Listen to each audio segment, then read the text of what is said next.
Check this out. This is beautiful, Derrick. And if somebody's looking at this saying, hey, I want to buy that lot, you can. You sure can. 1650 Falcon Circle. It's phone an amazing call away, lot. right? One phone call away to One Colorado phone call Mountain Homes. It's a half an acre. It's a very buildable site. And if you want to wake up to this beautiful setting in trees, 360 degrees around your home, this is a phenomenal lot. This is it. It looks good. It feels good. It sounds good with the leaves blowing around, right? This is really great.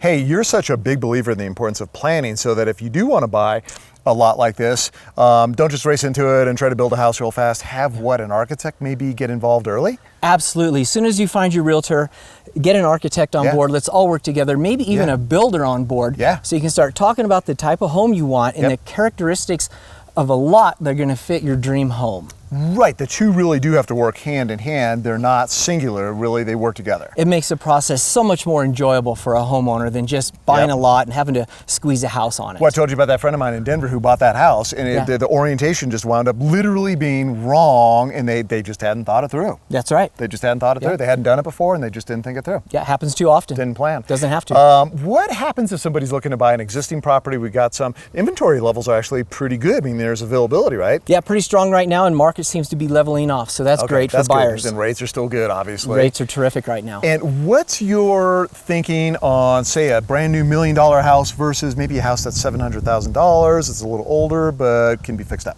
Right. If you're up for a little bit of a project, you can save a bundle of money by coming in and take a kitchen, for example. It's dated. There's tons of houses that haven't been updated since they were built in the 70s, 80s, and even 90s up here. A little dated. Right. You can come in with a budget approach. Right. If the cabinets look good in the kitchen, have a painter paint the cabinets, put new hardware on them.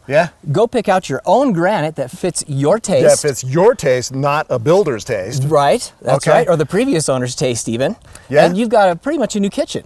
Hey, and I know that you were working on a project where you were just spending some time on it. You're fixing things up, and it's just going to take a while, and you were fine with that approach. Nothing wrong with that at all, right? Nothing at all. We pick one project to do every year. I think that's great. We got the 4-year fix and flip plan. It spreads it out, spreads the expense out, and then there's other people who want to do it fast in a month or two. You can do it that way as well. Absolutely. Okay, tell me about this team approach that you guys have, so that if people are interested in buying, selling, you really can bring the team together and make sure all the pieces come together properly.